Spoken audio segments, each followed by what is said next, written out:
vivre le souvenir de nos parents.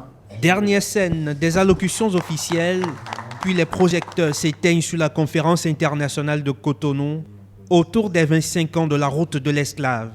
Pour les organisateurs, c'est l'heure du bilan. Nous avons toutes les raisons d'être satisfaits donc, de l'ensemble du package que nous avons proposé pour ce 25e anniversaire. Donc c'est à la fois un ouf de soulagement et de satisfaction.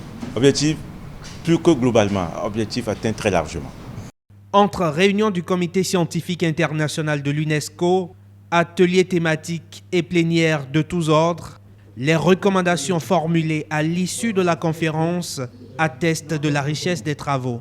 Il y en a une bonne vingtaine, entre autres donc, sur l'amélioration de la diffusion des résultats des recherches qui ont été menées sur le projet, afin qu'ils puissent être davantage donc, accessibles aux communautés qui sont elles-mêmes donc, touchées par donc, le phénomène.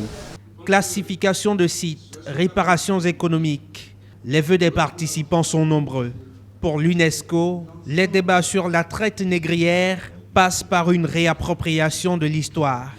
Les débats que nous avons eus ces derniers jours ont montré encore les grands trous de mémoire qui existent.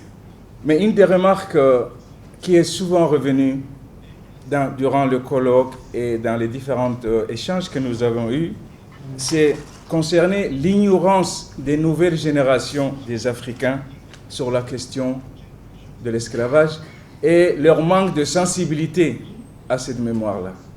Au-delà d'être une commémoration, la rencontre de Cotonou s'est voulu moment de partage d'une mémoire collective. Je pense qu'à travers la célébration du 25e anniversaire du projet La Route de l'Esclave à Cotonou et hier à Ouidah, le Bénin a essayé, et j'espère a réussi, à rassembler les fils et les filles de tous les continents qui ont tant de richesses en commun et qui ont bien sûr cette route en partage.